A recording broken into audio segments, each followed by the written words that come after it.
Habari zenu wa Tanzania. Nilikuwa naomba yoyote mwenye sikio la Samia amsikilizishe hii video. I'm the last person she probably wants to hear from, lakini naomba mtu amsikilizishe hii video.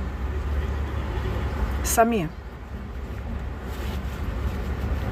sijui unachokifikiria sasa hivi kwenye kichwa chako ni kitu gani. Sijui kwa uchaguzi huu unaofanya. Yani kwa huu uchaguzi wa kituko. Yani huu uchaguzi ni kituko. Huu uchaguzi wa kituko unaofanya. Sijui mwenyewe unafikiria nini. Lakini mimi nimekuja kukuomba, kukulilia unisikilize na unielewe. Samia, kuna mambo mawili tu yatatokea hapa. Mawili tu ambayo yana possibility ya kutokea hapa.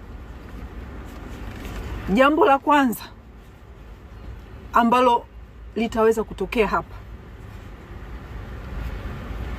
ni wewe kupata roho ya kibinadamu, kupata roho ya mama na kuamua kuliokoa hili taifa na machafuko. Kuamua kuliokoa taifa la Tanzania. Na wewe kuliokoa taifa hili ni wewe kuamua sasa hivi, ukaamua ukasema, Watanzania nimewasikia, Watanzania nimeamua kuwaheshimu mnachoongea, mnachosema. Ni wewe ukaachia madaraka kwa amani, ukaachia madaraka, na sio kuachia tu madaraka, lakini ukaachia madaraka, lakini sio kutoka kama tu rais mwingine yote, lakini ukatoka kama rais wa kihistoria. Ukatupa kitu ambacho hakuna rais ameweza kutupa Tanzania. Ukatupa kitu ambacho hata Nyerere hakuweza kutupa Tanzania. Kitu hicho ni katiba yenye meno. Katiba ambayo inaweza kweli kuleta maendeleo kwenye nchi. Ukatupa katiba mpya, ukatuambia Watanzania, nimewasikia, nendeni, endeleeni. Ukachukua yote ambayo umeshaiba, chochote uchoiba, wewe nenda zako. Kwanza vitu ambavyo wewe na watoto wako na familia yako mmeshachukua, I'm sure mnaweza kwenda kuishi kifalme mpaka siku mnakufa. Hela ni mmechukua nyingi. Yani ukachukua chochote ambacho umeshachukua, ukaenda na kuhakikishia mama wa Tanzania, kwanza tulivyo sisi ni watu wakarimu, kwa hilo kubwa ambalo utakuwa umetufanyia sisi la kutupa katiba mpya na kuturuhusu tupate uchaguzi wa haki.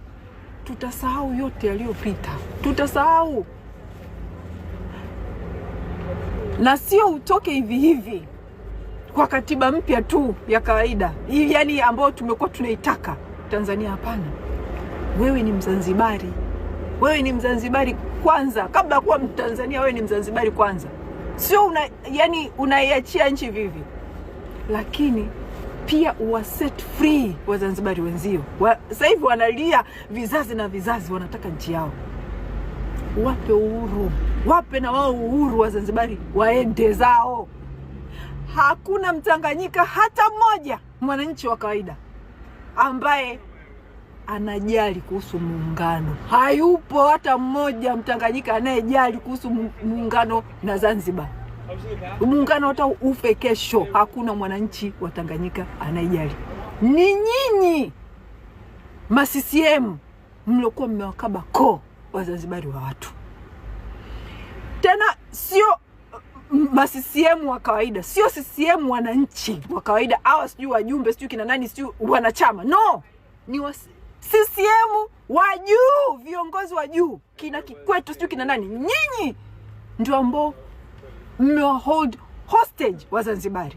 Kwa hiyo Samia, set free your people, then set free Tanzania, uende zako. Hiyo ndio scenario moja ambayo inaweza kutokea hapa kati ya hapa na huo uchaguzi. Hii ndio scenario ya kwanza inaweza kutokea hapa. Scenario ya pili inaweza kutokea hapa ni machafuko ya kihistoria hiyo tarehe 29. Mnatuchukulia poa kwa sababu sisi miaka yote ni waoga. Mnatuchukulia poa. Lakini inabidi msome nyakati. Inabidi sijui mnawaza nini, lakini Tanzania haijawahi kuongea lugha moja kwa wingi huu toka yumbwe. Rais hajawahi kukataliwa hivi kwa kiwango hiki. Kwa Magufuli ilikuwa ngumu kwa sababu Magufuli alikuwa na nguvu ya umma. Kina Mange tulijaribu kipindi cha Magufuli, ikawa ngumu, na ukatili wake wote kwa upinzani na kuwa kwake kote demokrasia, Magufuli alikuwa kwenye mioyo ya Watanzania. Kina Mange alikuwa hata ongee nini, yule jamaa alikuwa na nguvu ya umma. Kwa hiyo ilikuwa hashikiki, alipendwa na Watanzania, sijui aliwaloga na kitu gani. Sasa wewe una nguvu ya umma, wewe unachukiwa na Watanzania.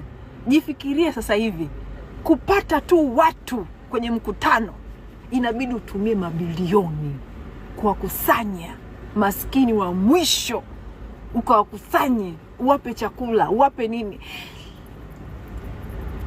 Hiyo inakuonesha nchi ilipo kwamba mkutano tu uweze kupata mtu mpaka ufanye yote haya. Kwa hiyo inabidi ujue nchi inapoenda ni pabaya. Yani there is no way out. Mimi Mange Kimambi nakuapia kwa Mwenyezi Mungu Samia, labda sijui kwa nini nakwambia, nakuapia scenario ya wewe kufanya uchaguzi huu unaofanya wa kituko wa kuchekesha, wa Samia anashindana na Samia, maana unashindana mwenyewe, huna tamshindani, unashindana mwenyewe. Kweli unadhani utafanya uchaguzi huu wa wewe kushindana mwenyewe, alafu ukaapishwa, alafu ukaitawala nchi ya Tanzania kwa miaka 5, watu milioni 60 wakatulia na kwani? Mimi nakuapia haitawezekana wewe Samia kuiongoza nchi miaka 5 ijayo. Haipo. Hiyo scenario haipo. Wanakudanganya kwa sababu wanakula. Alafu inabidi ufike sehemu uache kumsikiliza mtoto wako Abduli. Inabidi uache. Hebu kuwa mama sasa hivi. Fikiria what you are doing. Tunaomba utupe wa Tanzania zawadi. Yule mama Tibaijuka alituambia wa Tanzania, katiba mpya nyinyi kuipata kwa amani haiwezekani. Hamwezi kuipata kwa amani mpaka machafuko. Tunakuomba umprove wrong yule mama. Mimi watu wananisema sometimes Mange anataka maandamano kwa sababu anataka Mange anataka machafuko. But they're wrong. Sometimes silali usiku nafikiria options zozote zingine za Watanzania kupata katiba mpya, kupata uchaguzi wa haki bila watu kuandamana. I think option nyingine ni ipi iliyobaki ambayo tunaweza tukapata uchaguzi wa haki? Option ambayo itafanya wewe uachie nchi, option ambayo itafanya wewe uachie nchi kwa amani bila machafuko. Mimi najaribu kufikiria kila siku, sijui wengine lakini sasa sioni option nyingine ni kitu gani. Trust me, Samia, hakuna Mtanzania anataka kuleta machafuko kwenye nchi yake. Hakuna Mtanzania anataka kuandamana. Ni wewe unatulazimisha, ni wewe unatuforce. Hatutaki kuandamana, hatutaki kuleta machafuko, lakini tufanyeje? Tukuache wewe na mafisadi wenzio muendelee kuinyonya nchi? Huku wananchi wanapata shida, huku wananchi wanaishi kimaskini. Hakuna dawa.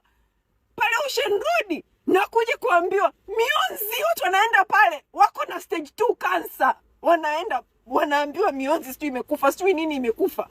Mtu mpaka cancer inafika stage 4.